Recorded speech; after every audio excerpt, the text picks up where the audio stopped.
ਵਾਹਿਗੁਰੂ ਜੀ ਕਾ ਖਾਲਸਾ ਵਾਹਿਗੁਰੂ ਜੀ ਕੀ ਫਤਿਹ। ਅੱਜ ਆਪਾਂ ਸਿੱਧ ਗੋਸ਼ ਦਾ ਜਿਹੜਾ 61ਵਾਂ ਅੰਕ ਕਰਨਾ ਹੈ ਸਟਾਰਟ। ਮਨ ਕਾ ਜੀਓ ਪਵਨ कथी अले, पवन कहाँ रस खाई, ज्ञान की मुद्रा कवन औधु, सिद्ध की कवन कमाई, बिन शब्द रस ना आवे औधु, हौमै प्यास न जाई, शब्द रते अमृत रस पाया, साचे रहे अगाई, कवन बुध जित अस्थिर रही है, कित भोजन तृप्तासै, नानक दुख सुख सम कर जापै, सतगुर ते काल ना ग्रासै। ਇਹ ਹੈ ਨੰਬਰ 61। ਆਓ ਆਪਾਂ ਵਿਚਾਰ ਸ਼ੁਰੂ ਕਰੀਏ। ਪਿਛਲੀ ਵਿਚਾਰ ਮੈਂ ਆਸ ਕਰਦਾ ਕਿ ਸਾਰਿਆਂ ਨੇ ਆਪਣੀ ਵੀ ਮਿਹਨਤ ਕੀਤੀ ਹੋਣੀ ਹੈ। ਮੈਂ ਉਸ ਹਿਸਾਬ ਨਾਲ ਅੱਗੇ ਚੱਲਦਾ ਕਿ ਆਪਾਂ ਪਿੱਛੇ ਸਾਰਾ ਕੁਝ ਸੁਣ ਕੇ ਆਏ ਹਾਂ, ਉਹਨੂੰ ਆਪਾਂ ਤਕਰੀਬਨ ਯਾਦ ਰੱਖ ਰਹੇ ਹਾਂ। ਜੇ ਕੋਈ ਭੁਲੇਖਾ ਰਹਿ ਵੀ ਜਾਂਦਾ ਤੇ ਉਹਦੇ ਲਈ ਆਪਣੇ ਕੋਲ ਰਿਕਾਰਡਿੰਗ ਅਸੀਂ ਅਪਲੋਡ ਕਰੀ ਜਾ ਰਹੇ ਹਾਂ, ਸੰਗਤ ਵਾਸਤੇ ਹੀ ਹੈ। ਤੇ ਉਹ ਉੱਥੇ ਜਾ ਕੇ ਉਸ ਅੰਕ ਤੋਂ ਦੁਬਾਰਾ ਸੁਣ ਕੇ ਜੇ ਕੋਈ ਵਿਚਾਰ ਹੋਵੇ ਉਹ ਆਪਣਾ ਸਾਂਝਾ ਕਰ ਸਕਦੇ ਨੇ। ਅੱਛਾ, ਹੁਣ ਅੱਜ ਇਸ ਬਾਣੀ ਦਾ ਇਹ ਅਖੀਰਲਾ ਜਿਹੜਾ ਹਿੱਸਾ ਹੈ 10 ਜਾਂ 13 ਅੰਕ ਨੇ, 73 ਤੱਕ ਹੈ। ਆਪਾਂ ਕੋਸ਼ਿਸ਼ ਕਰਨੀ ਹੈ ਕਿ ਆਪਾਂ ਸਮਾਪਤੀ ਕਰੀਏ। ਸੋ ਗੱਲ ਨੂੰ ਬਹੁਤਾ ਆਪਾਂ ਲਮਕਾਉਣਾ ਨਹੀਂ ਹੈ, ਲੰਬਾ ਨਹੀਂ ਕਰਨਾ, ਕਿਉਂਕਿ ਪਿੱਛੇ ਅਸੀਂ ਸਾਰਾ ਕੁਝ ਸਿੱਖ ਕੇ ਆਏ ਹਾਂ। ਲਾਸਟ ਟਾਈਮ ਅਸੀਂ ਸਮਾਧ ਦੀ ਗੱਲ ਕੀਤੀ ਸੀ, ਔਰ ਇੱਕ ਗੱਲ ਨੂੰ ਬਿਲਕੁਲ ਪੱਲੇ ਬੰਨ ਲਓ ਕਿ ਆਤਮ ਸੁਖ, ਆਨੰਦ, ਕਰਮਖੰਡ, ਸੁਨ ਸਮਾਧ, ਇਹ ਸਾਰੇ ਇੱਕੋ ਜਿਹੜੇ ਹੈ ਲਫ਼ਜ਼ ਦੇ ਲਖਾਇਕ ਨੇ। ਵੱਖਰੇ ਵੱਖਰੇ ਲਫ਼ਜ਼ ਨੇ, ਇੱਕੋ ਲਫ਼ਜ਼, ਇਹਨਾਂ ਦਾ ਮੀਨਿੰਗ ਇੱਕੋ ਹੈ। ਇਹਨਾਂ ਨੂੰ ਮੈਨੂੰ ਗ੍ਰਾਮਰ ਦਾ ਲਫ਼ਜ਼ ਨਹੀਂ ਯਾਦ ਆ ਰਿਹਾ, ਸ਼ਾਇਦ ਉਹ ਗੁਰਮੁਖੀ ਦੀ ਗ੍ਰਾਮਰ 'ਚ ਇਹ ਚੀਜ਼ ਮੇਰਾ ਖਿਆਲ ਨਹੀਂ ਹੈ। ਇਹ ਹਿੰਦੀ ਦੀ ਗ੍ਰਾਮਰ 'ਚ ਹੁੰਦੀ ਹੈ, ਉਹਨੂੰ ਕਹਿੰਦੇ ਪਰਾਏਵਾਚੀ ਸ਼ਬਦ। ਪਰਾਏਵਾਚੀ ਹੁੰਦਾ ਸ਼ਬਦ, ਜਿੱਦਾਂ ਆਪਾਂ ਆਨੰਦ ਤੇ ਉਹਦਾ ਪਰਾਏਵਾਚੀ ਕਰਮਖੰਡ ਆਪਾਂ ਕਹੀਏ, ਤੇ ਇਹ ਦੋਨਾਂ ਦਾ ਮੀਨਿੰਗ ਇੱਕੋ ਹੈ। ਹੁਣ ਜਿਹੜਾ ਜ਼ੋਰ ਦੇਣਾ ਆਪਾਂ, ਜਿਹੜੀ ਮਿਹਨਤ ਕਰਨੀ ਆ, ਉਹ ਗੁਰਬਾਣੀ ਦੇ ਸਪੈਲਿੰਗਸ ਤੇ ਕਰਨੀ ਹੈ। ਹੁਣ ਇੱਥੇ ਦੇਖੋ, ਮਨ ਕਾ ਜੀਓ ਪਵਨ, ਪਵਨ ਦੇ ਨੰਨੇ ਨੂੰ ਔਂਕੜ ਹੈ, ਪਵਨ ਕਥੀ ਅਲੇ। ਸੋ ਗੁਰਬਾਣੀ ਦੇ ਵਿੱਚ ਜਿੱਥੇ ਵੀ, ਪੂਰੇ ਗੁਰੂ ਗ੍ਰੰਥ ਸਾਹਿਬ ਦੇ ਵਿੱਚ ਜਿੱਥੇ ਵੀ ਪਵਨ ਦੇ ਨੰਨੇ ਨੂੰ ਔਂਕੜ ਹੋਏਗਾ, ਉਹਦਾ ਮਤਲਬ ਹਵਾ ਨਹੀਂ, ਉਹਦਾ ਮਤਲਬ ਹੈ ਸ਼ਬਦ ਅਭਿਆਸ, ਨਾਮ ਦਾ ਅਭਿਆਸ। ਬਿਕੋਜ਼ ਆਪਾਂ ਪਿੱਛੇ ਇਸੇ ਬਾਣੀ ਦੇ ਵਿੱਚ ਆਪਾਂ ਪੜ੍ਹ ਕੇ ਆਏ ਹਾਂ ਅੰਕ, ਕਵਨ ਮੂਲ ਕਵਨ ਮਤ ਵੇਲਾ, ਤੇਰਾ ਕਵਨ ਗੁਰੂ ਜਿਸਕਾ ਤੂੰ ਚੇਲਾ, ਕਵਨ ਕਥਾ ਲੈ ਰਹੋ ਨਿਰਾਲੇ, ਬੋਲੇ ਨਾਨਕ ਸੁਣੋ ਤੁਮ ਵਾਲੇ, ਇਸ ਕਥਾ ਕਾ ਦੇ ਵਿਚਾਰ ਭਵਜਲ ਸ਼ਬਦੇ ਲੰਘਾਵਣ ਹਾਰ। ਸੋ ਬਾਬੇ ਨਾਨਕ ਦਾ ਜਿਹੜਾ ਉੱਤਰ ਸੀ, ਉਹ ਕਹਿੰਦੇ ਪਵਨ ਆਰੰਭ। ਇੱਥੇ ਜਿਹੜਾ ਪਵਨ ਦਾ ਨੰਨਾ ਮੁਕਤ ਹੈ, ਕਿਉਂਕਿ ਆਰੰਭ ਦੇ ਉੱਤੇ ਜ਼ੋਰ ਹੈ। ਕੁਐਸਚਨ ਹੈ ਤੇਰਾ ਕਵਨ ਆਰੰਭ। ਸੋ ਇਹ ਲਫ਼ਜ਼ ਇਕੱਠੇ ਨੇ, ਪਵਨ ਆਰੰਭ।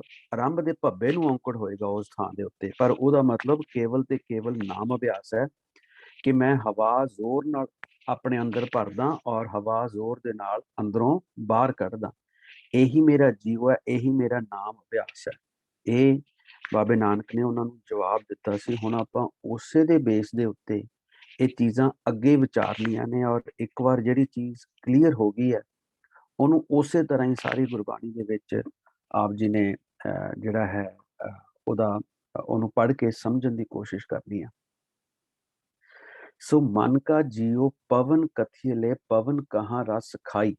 ਹੁਣ ਇਹ ਬੜਾ ਔਖਾ ਸਵਾਲ। ਦੇਖੋ, ਆ ਸਾਰੇ ਜਿਹੜੇ ਸਵਾਲ ਆਉਣਗੇ, 2-3 ਕੁਐਸਚਨਸ ਉਹਨਾਂ ਦੇ ਵਿੱਚ ਅੰਕਾਂ ਦੇ ਵਿੱਚ ਜਿਹੜੇ ਕੁਐਸਚਨਸ ਆਉਣਗੇ, ਉਹ ਬੜੇ ਔਖੇ ਹੋਣਗੇ, ਬੜੇ ਬੜੇ ਮਤਲਬ ਉਹਨਾਂ ਨੇ ਪੂਰੀ ਕੋਸ਼ਿਸ਼ ਕੀਤੀ ਹੈ ਕਿ ਇਹਨੂੰ ਬਾਬੇ ਨਾਨਕ ਨੂੰ ਕਿਸੇ ਤਰੀਕੇ ਫਸਾਈਏ ਅਸੀਂ, ਇਹਨੂੰ ਪੰਜਾਬੀ ਚ ਕਹਿੰਦੇ ਵੀ ਅੜਾਉਣੀ ਪਾਉਣੀ, ਇਹਨੂੰ ਅੜਾ ਕੇ ਰੱਖਣਾ ਵੀ ਇਹ ਕੋਈ ਸਾਨੂੰ ਐਸਾ ਵੀ ਕੋਈ ਗੱਲ ਹੋਵੇ ਜਿਹੜਾ ਜਵਾਬ ਨਾ ਦੇ ਸਕੇ। ਮਨ ਕਾ ਜੀਓ ਪਵਨ ਕਥੀਲੇ, ਕਹਿੰਦੇ ਮਨ ਦਾ ਆਸਰਾ ਪ੍ਰਾਣ ਕਹਿੰਦੇ ਨੇ। ਪ੍ਰਾਣ ਕਿੱਥੋਂ ਖੁਰਾਕ ਲੈਂਦੇ ਨੇ, ਇਹ ਇਹਦਾ ਅਖਰੀ ਅਰਥ ਇੱਥੇ ਸਾਡੇ ਸਾਹਮਣੇ ਸਕਰੀਨ ਤੇ ਕੀਤਾ। ਸੋ ਇਹ ਜਿਹੜਾ ਮਨ ਦਾ ਆਸਰਾ ਹੈ, ਇਹ ਤੁਸੀਂ ਕਹਿ ਰਹੇ ਹੋ ਕਿ ਸ਼ਬਦ ਅਭਿਆਸ ਹੈ, ਨਾਮ ਦਾ ਅਭਿਆਸ ਹੈ, ਠੀਕ ਹੈ, ਪਰ ਇਹ ਜਿਹੜਾ ਨਾਮ ਦਾ ਅਭਿਆਸ ਹੈ ਇਹਦੇ ਵਿੱਚ ਰਸ ਕਿਵੇਂ ਆਵੇ? ਮਨ ਕਾ ਜੀਓ ਪਵਨ ਕਥੀਲੇ, ਪਵਨ ਕਹਾਂ ਰਸ ਖਾਈ। ਤੁਸੀਂ ਕਹਿੰਦੇ ਹੋ ਕਿ ਮਨ ਦਾ ਜਿਹੜਾ ਜੀਵ ਹੈ, ਮਨ ਜਿਹਦੇ ਨਾਲ ਸਦਾ ਕਾਇਮ ਰਹਿੰਦਾ ਹੈ, ਜਿਹੜਾ ਮਨ ਦਾ ਆਸਰਾ ਹੈ, ਉਹ ਸ਼ਬਦ ਦਾ ਅਭਿਆਸ ਹੈ। ਪਰ ਇਸ ਸ਼ਬਦ ਦੇ ਅਭਿਆਸ ਦੇ ਵਿੱਚ ਤੁਸੀਂ ਰਸ ਦੀ ਗੱਲ ਕਰ ਰਹੇ ਹੋ, ਉਹ ਰਸ ਕਿੱਥੋਂ ਆਵੇ? ਗਿਆਨ ਕੀ ਮੁਦਰਾ ਕਵਨ ਔਧੂ, ਸਿੱਧ ਕੀ ਕਵਨ ਕਮਾਈ। ਸੋ ਗਿਆਨ ਕਿੱਥੋਂ, ਕਿੱਦਾਂ ਪ੍ਰਾਪਤ ਕੀਤਾ ਜਾਵੇ, ਕਿਹੜਾ ਸਾਧਨ ਹੈ ਗਿਆਨ ਪ੍ਰਾਪਤ ਕਰਨ ਦਾ, ਔਰ ਜਿਹੜਾ ਸਿੱਧ ਹੈ ਉਹ ਕਿਸ ਤਰ੍ਹਾਂ ਕਮਾਈ ਕਰੇ, ਸਿੱਧ ਬਣਨ ਵਾਸਤੇ ਕਿੱਦਾਂ ਦੀ ਕਮਾਈ ਕੀਤੀ ਜਾਵੇ। ਸੋ ਬਿਨ ਸ਼ਬਦ ਰਸ ਨਾ ਆਵੇ ਔਧੂ, ਹਉਮੈ ਪਿਆਸ ਨਾ ਜਾਈ। ਕਹਿੰਦੇ ਜੋਗੀ ਇਹ ਸ਼ਬਦ ਤੋਂ ਬਿਨਾਂ ਰਸ ਨਹੀਂ ਆ ਸਕਦਾ, ਸ਼ਬਦ ਨੂੰ ਨਾਲ ਰੱਖਣਾ ਹੀ ਪੈਣਾ, ਸ਼ਬਦ ਨੂੰ ਜਪਣਾ ਹੀ ਪੈਣਾ, ਸ਼ਬਦ ਨੂੰ ਲੈਣਾ ਵੀ ਪੈਣਾ, ਇਹਦਾ ਅਭਿਆਸ ਵੀ ਕਰਨਾ ਪੈਣਾ। ਇਸ ਤੋਂ ਬਿਨਾਂ ਰਸ ਨਹੀਂ ਆ ਸਕਦਾ। ਔਰ ਇਸੇ ਤੋਂ ਬਿਨਾਂ ਜਿਹੜੀ ਸਭ ਤੋਂ ਵੱਡੀ ਅੰਦਰ ਸਾਡੀ ਜਿਹੜੀ ਪ੍ਰੋਬਲਮ ਹੈ ਪੰਜਾਂ, ਹਉਮੈ, ਇਹਨੂੰ ਕੱਲਾ ਹਉਮੈ ਨਾ ਲਿਓ, ਇਹਨੂੰ ਨਾਲ ਇਹਦੇ ਹੋਰ 4 ਐਡ ਕਰ ਦਿਓ। ਹਉਮੈ ਜਿੱਥੇ ਲਫ਼ਜ਼ ਆਵੇ, ਟੋਟਲ ਪੰਜਾਂ ਦੀ ਗੱਲ ਉੱਥੇ ਹੋ ਰਹੀ ਹੈ। ਹਉਮੈ ਪਿਆਸ ਨਾ ਜਾਈ, ਇਹ ਸ਼ਬਦ ਤੋਂ ਬਿਨਾਂ ਰਸ ਨਹੀਂ ਆ ਸਕਦਾ। ਔਰ ਜਿਹੜੀ ਪੰਜਾਂ ਦੀ ਤ੍ਰੇ ਹੈ, ਹਉਮੈ, ਕਾਮ, ਕ੍ਰੋਧ, ਲੋਭ, ਮੋਹ, ਹੰਕਾਰ, ਉਹ ਖਤਮ ਨਹੀਂ ਹੋ ਸਕਦੀ ਸ਼ਬਦ ਤੋਂ ਬਿਨਾਂ। ਸ਼ਬਦ ਰਤੇ ਅੰਮ੍ਰਿਤ ਰਸ ਪਾਇਆ, ਜਦੋਂ ਸ਼ਬਦ ਦੇ ਵਿੱਚ ਆਪਾਂ ਰੱਤੇ ਜਾਵਾਂਗੇ, ਬਿਲਕੁਲ ਇੱਕ ਮਿਕ ਹੋ ਜਾਾਂਗੇ, ਜਦੋਂ ਸ਼ਬਦ ਸਾਡਾ ਜੀਵਨ ਦਾ ਆਸਰਾ ਬਣ ਜਾਊਗਾ, ਇਹ ਅੰਮ੍ਰਿਤ ਜਿਹੜਾ ਰਸ ਹੈ ਇਹ ਸਾਡੇ ਅੰਦਰ ਪ੍ਰਗਟ ਹੋਣਾ ਸ਼ੁਰੂ ਹੋ ਜਾਣਾ। ਸਾਚੇ ਰਹੇ ਅਗਾਈ, ਸਾਚੇ ਰਹੇ ਦਾ ਮਤਲਬ ਉਹਦੀ ਕਿਰਪਾ ਦੇ ਦੁਆਰਾ ਸਾਚੇ ਰਹੇ। ਇਹਨੂੰ ਬੜੇ ਧਿਆਨ ਨਾਲ ਆਪਾਂ ਜਿਹੜੇ ਅੱਖਰ ਹੈ ਉਹਨਾਂ ਨੂੰ ਖੋਲਣਾ। ਉਹ ਸੱਚੇ ਪ੍ਰਭੂ ਵਿੱਚ ਰੱਜੇ ਰਹਿੰਦੇ ਨੇ, ਇਹ ਇਹਦੇ ਅਖਰੀ ਅਰਥ ਇੱਥੇ ਕੀਤੇ ਗਏ ਨੇ। ਪਰ ਸ਼ਬਦ ਦੇ ਨਾਲ ਜਿਹੜੇ ਇੱਕਮਿਕ ਹੋ ਗਏ ਨੇ, ਅੰਮ੍ਰਿਤ ਦਾ ਰਸ ਉਹ ਪਾਉਂਦੇ ਨੇ, ਔਰ ਸਾਚੇ ਰਹੇ, ਉਸ ਸੱਚੇ ਅਕਾਲ ਪੁਰਖ ਦੀ ਕਿਰਪਾ ਦੇ ਦੁਆਰਾ ਉਹ ਰੱਜੇ ਰਹਿੰਦੇ ਨੇ। ਉਹ ਉਹਨਾਂ ਦੀ ਜਿਹੜੀ ਹੈ ਤ੍ਰਿਪਤੀ, ਤ੍ਰਿਸ਼ਨਾ ਮੁੱਕ ਜਾਂਦੀ ਹੈ। ਕਵਨ ਬੁੱਧ ਜਿਤ ਅਸਥਰ ਰਹੀ ਹੈ, ਕਿਤ ਭੋਜਨ ਤ੍ਰਿਪਤਸ ਹੈ। ਹੁਣ ਕਹਿੰਦੇ ਐਸੀ ਕਿਹੜੀ ਮੱਤ ਹੈ ਜਿਹਦੀ ਰਾਹੀਂ ਜਿਹੜਾ ਮਨ ਹੈ ਉਹ ਕਿਤੇ ਬਾਹਰ ਅੰਦਰ ਨਾ ਜਾਵੇ, ਭੱਜੇ ਨਾ, ਵਿਚਾਰਾਂ 'ਚ ਨਾ ਜਾਵੇ। ਕਿਹੜੀ ਐਸੀ ਖੁਰਾਕ ਹੈ ਜਿਹਦੇ ਨਾਲ ਆਪਾਂ ਰੱਜੇ ਰਹਿ ਸਕਦੇ ਹਾਂ ਹਮੇਸ਼ਾ। ਆਤਮਕ ਅਵਸਥਾ ਹੈ, ਆਤਮਕ ਤੌਰ ਦੇ ਉੱਤੇ ਮਨ ਦੀ ਜਿਹੜੀ ਹੈ, ਜਿਹੜਾ ਮਨ ਰੱਜਿਆ ਰਹੇ। ਨਾਨਕ ਦੁੱਖ ਸੁੱਖ ਸਮ ਕਰ ਜਾਪੈ, ਸਤਿਗੁਰ ਤੇ ਕਾਲ ਨਾ ਗ੍ਰਸੈ। ਔਰ ਐਸੀ ਕਿਹੜੀ ਵਿਧੀ ਹੈ ਜਿਹਦੇ ਨਾਲ ਜਿਹੜਾ ਦੁੱਖ ਸੁੱਖ ਹੈ ਉਹ ਬਿਲਕੁਲ ਇਕੁਅਲ ਜਾਪਣ।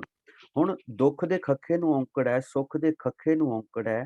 ਇਹਦਾ ਮਤਲਬ ਹੈ ਦੁਨਿਆਵੀ ਦੁੱਖ ਸੁੱਖ ਪਲੱਸ ਆਤਮਕ ਦੁੱਖ ਸੁੱਖ। ਇਹ ਮੈਂ ਅੱਗੇ ਜਾ ਕੇ ਕਲੀਅਰ ਕਰਾਂਗਾ। ਇੱਕ ਅਸੀਂ ਹੁਣ ਵਿਧੀ ਬਣਾਉਣੀ ਹੈ। ਦੁੱਖ ਦਾ ਜਿਹੜਾ ਖੱਖਾ ਇਹ ਹੈ, ਔਂਕੜ ਹੈ, ਇਹ ਹੈ ਜਨਮ ਮਰਨ ਦਾ ਦੁੱਖ, ਪਲੱਸ ਇਹਦੇ ਨਾਲ ਦੁਨਿਆਵੀ ਦੁੱਖ ਵੀ ਨੇ। ਸੁੱਖ ਖੱਖੇ ਨੂੰ ਔਂਕੜ, ਇਹ ਹੈ ਆਤਮਕ ਸੁੱਖ, ਆਨੰਦ ਦੀ ਅਵਸਥਾ, ਸੁੰਨ ਸਮਾਧ ਦੀ ਅਵਸਥਾ।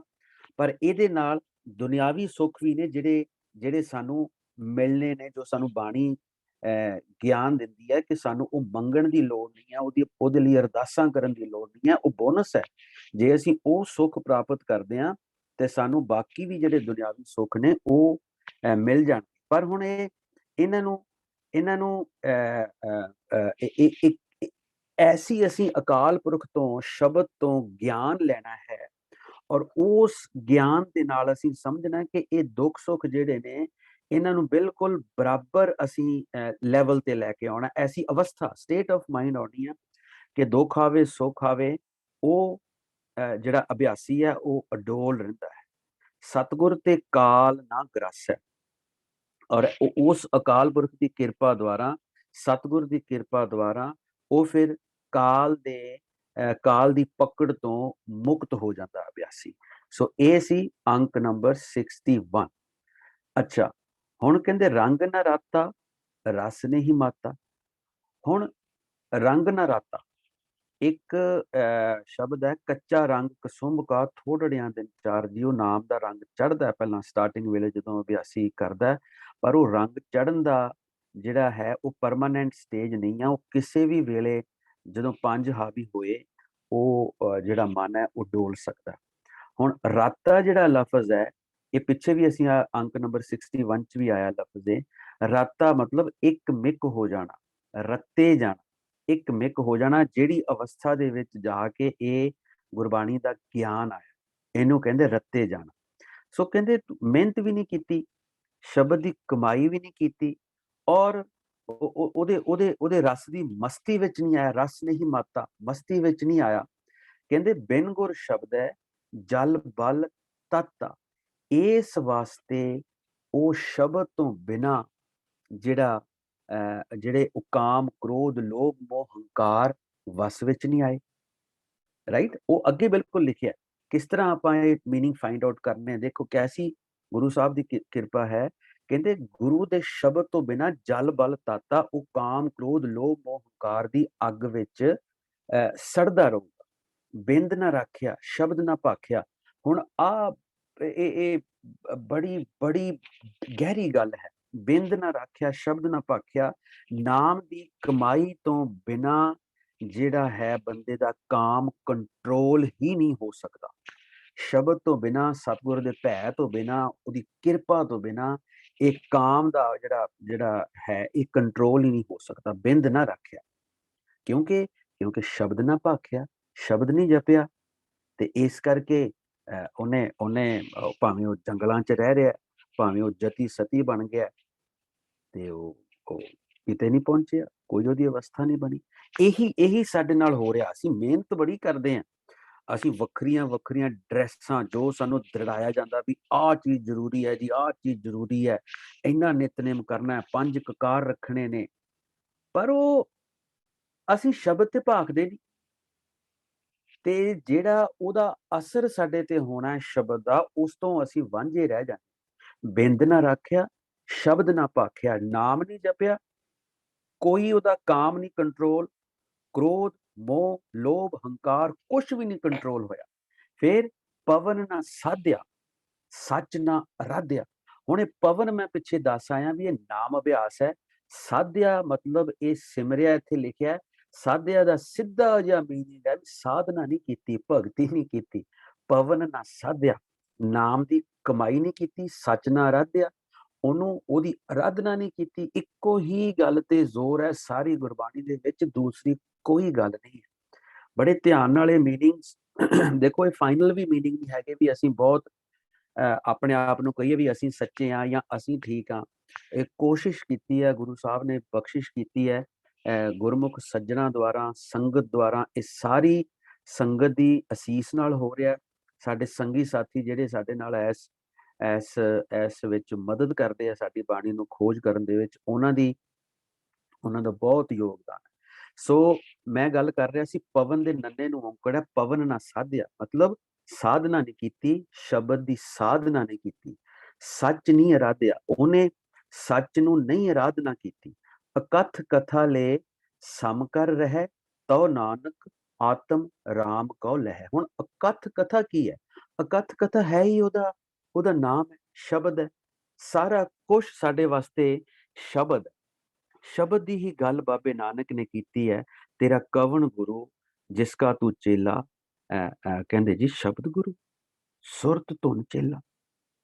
ਅਕਥ ਕਥਾ ਲੈ ਰਹੂੰ ਨਿਰਾਲਾ, ਕਹਿੰਦੇ ਮੈਂ ਇਹ ਇਹ ਸ਼ਬਦ ਨੂੰ ਗਾ ਗਾ ਕੇ, ਸ਼ਬਦ ਨੂੰ ਜਪ ਜਪ ਕੇ ਮੈਂ ਉਸ ਅਵਸਥਾ ਦੇ ਵਿੱਚ ਬੜਾ ਬੜਾ ਨਿਰਾਲਾ ਹੋ ਕੇ, ਮਤਲਬ ਮਾਇਆ ਤੋਂ ਪਰੇ, ਨਿਰਾਲਾ ਜਿਹੜਾ ਹੈ ਉਹ ਕਾਮ ਕ੍ਰੋਧ ਲੋਭ ਮੋਹ ਹੰਕਾਰ ਤੋਂ ਪਰੇ, ਸ਼ਬਦ ਦੀ ਕਮਾਈ ਨਾਲ, ਸਤਿਗੁਰ ਦੀ ਕਿਰਪਾ ਦੇ ਨਾਲ ਮੈਂ ਇਸ ਚੀਜ਼ ਤੋਂ ਪਰੇ ਹਾਂ। ਤੋ ਨਾਨਕ ਆਤਮ ਰਾਮ ਕੋ ਲਹਿ, ਇਹੀ ਮੇਰੀ ਵਿਧੀ ਹੈ, ਇਹੀ ਮੇਰਾ ਸਾਰਾ ਕੁਛ ਹੈ। ਇਹਦੇ ਨਾਲ ਮੈਂ ਉਸ ਅਕਾਲ ਪੁਰਖ ਦੇ ਵਿੱਚ, ਜਿਹੜੀ ਮੇਰੀ ਆਪਣੀ ਜਿੰਦ ਹੈ, ਜਿਹੜੇ ਮੇਰੇ ਆਪਣੇ ਪ੍ਰਾਣ ਨੇ, ਮੈਂ ਇਹਨਾਂ ਨੂੰ ਉਹਦੇ ਵਿੱਚ ਮਿਲਾ ਦਿੰਦਾ, ਜਾਂ ਅਕਾਲ ਪੁਰਖ ਨੂੰ ਆਪਣੇ ਅੰਦਰ ਪ੍ਰਗਟ ਕਰ ਸਕਦਾ। ਅਕਾਲ ਪੁਰਖ ਨੂੰ ਦਰਸ਼ਨ, ਬਿਲਕੁਲ ਸਾਰਾ ਕੁਝ ਆਤਮਿਕ ਅਵਸਥਾ ਹੈ, ਸਾਰਾ ਕੁਝ ਸਟੇਟ ਆਫ ਮਾਈਂਡ ਹੈ, ਬਾਹਰ ਕੁਝ ਨਹੀਂ ਹੋਣਾ, ਨਾ ਹੋਰ ਸਰੀਰਕ ਤੌਰ ਤੇ ਫਰਕ ਪੈਣਾ, ਸਾਰਾ ਆਤਮਿਕ ਹੈ। ਤੋ ਨਾਨਕ ਆਤਮ ਰਾਮ ਕੋ ਲਹਿ। ਸੋ ਇਹ ਹੋ ਗਿਆ ਸਾਡਾ ਅੰਕ ਨੰਬਰ 62। ਅੱਗੇ ਚਲੀਏ ਜੀ, ਅੰਕ ਨੰਬਰ 63 ਕੀ ਕਹਿੰਦਾ? ਕਹਿੰਦਾ ਗੁਰ ਪ੍ਰਸਾਦੀ ਰੰਗੇ ਰਾਤਾ। ਕਹਿੰਦੇ ਰੰਗ ਕਿਤੇ ਐਵੇਂ ਚੜ ਜਾਂਦਾ? ਇਹ ਗੁਰੂ ਦੀ ਕਿਰਪਾ ਦੇ ਦੁਆਰਾ, ਗੁਰੂ ਦੇ ਪ੍ਰਸਾਦ ਦੇ ਦੁਆਰਾ ਹੀ ਪੋਸੀਬਲ ਹੈ। ਔਰ ਰੰਗੇ ਰਾਤਾ, ਕਹਿੰਦੇ ਰੰਗੇ ਜਾਣ ਤੋਂ ਬਾਅਦ ਰੱਤੇ ਦੀ ਅਵਸਥਾ, ਉਹ ਗੁਰੂ ਦੀ ਕਿਰਪਾ ਚਾਹੀਦੀ ਹੈ। ਫਿਰ ਕਹਿੰਦੇ ਉਸ ਅਵਸਥਾ 'ਚ ਜਾ ਕੇ ਅੰਮ੍ਰਿਤ ਪੀਆ, ਤੱਤੇ ਨੂੰ ਔਂਕੜ ਆ ਗਿਆ, ਉਹ ਅੰਮ੍ਰਿਤ ਪੀਂਦਾ ਹੈ। ਇਹ ਜਿਹੜਾ ਨਾਮ ਅਭਿਆਸ ਆਪਾਂ ਕਰਦੇ ਆ, ਦਿਨ ਰਾਤੀ ਅਰਾਧੋ ਪਿਆਰੋ ਨਿਮਖ ਨਾ ਕੀਜੈ ਢੀਲਾ, ਜੇ ਇਸ ਤਰ੍ਹਾਂ ਅਸੀਂ ਸ਼ਬਦ ਦੀ ਕਮਾਈ ਕਰਨੀ ਸ਼ੁਰੂ ਕਰਦੇ ਹਾਂ, ਤੇ ਇਹ ਜਿਹੜਾ ਅੰਮ੍ਰਿਤ ਦੇ ਤੱਤੇ ਨੂੰ ਔਂਕੜ ਹੈ, ਇਹ ਬਾਹਰਲਾ ਅੰਮ੍ਰਿਤ ਨਹੀਂ ਹੈ। ਜਿਹਨੂੰ ਟਰਮੀਨੋਲੋਜੀ ਗਲਤ ਦੇਤੀ ਗਈ ਹੈ, ਉਹ ਖੰਡੇ ਬਾਟੇ ਦੀ ਪਾਹੁਲ ਹੈ। ਇਹ ਚੀਜ਼ ਯਾਦ ਰੱਖਣੀ ਹੈ। ਖੰਡੇ ਬਾਟੇ ਦੀ ਪਾਹੁਲ, ਅੰਮ੍ਰਿਤ ਜਿਹੜਾ ਉਹ ਸਦਾ ਥਿਰ ਹੈ, ਸਦਾ ਵਾਸਤੇ ਹੈ। ਖੰਡੇ ਬਾਟੇ ਦੀ ਪਾਹੁਲ ਜਿਹੜੀ ਹੈ ਉਹ ਥਿਰ ਨਹੀਂ ਰਹਿ ਸਕਦੀ। ਉਹਨੂੰ ਤਿਆਰ ਕਰਨ ਤੋਂ ਬਾਅਦ 5 ਦਿਨ ਰੱਖ ਕੇ ਦੇਖ ਲਓ ਉਹਦਾ ਕੀ ਹਾਲ ਹੋਣਾ। ਫੰਗਸ ਪੈ ਜਾਣੀ ਹੈ, ਉਹਨੂੰ ਉੱਲੀ ਪੈ ਜਾਣੀ। ਉਹ ਤੇ ਇੱਕ ਦੁਨਿਆਵੀ ਚੀਜ਼ ਆ। ਇਹ ਜਿਹੜਾ ਅੰਮ੍ਰਿਤ ਹੈ, ਇਹ ਆਤਮਿਕ ਅਵਸਥਾ ਹੈ, ਮਨ ਦੀਆਂ ਗੱਲਾਂ ਨੇ, ਔਰ ਇਹ ਦੇਖਿਆ ਨਹੀਂ ਜਾ ਸਕਦਾ, ਇਹ ਮਹਿਸੂਸ ਹੀ ਕੀਤਾ ਜਾ ਸਕਦਾ। ਔਰ ਉਸ ਅਵਸਥਾ 'ਚ ਜਾ ਕੇ, ਰੰਗੇ ਜਾਣ ਤੋਂ ਬਾਅਦ ਰੱਤੇ ਦੀ ਅਵਸਥਾ 'ਚ ਜਾ ਕੇ ਅਬਲਾਖੀ ਉੱਥੇ ਅੰਮ੍ਰਿਤ ਪੀਂਦਾ, ਨਾਮ ਦਾ ਰਸ ਚੱਕਦਾ।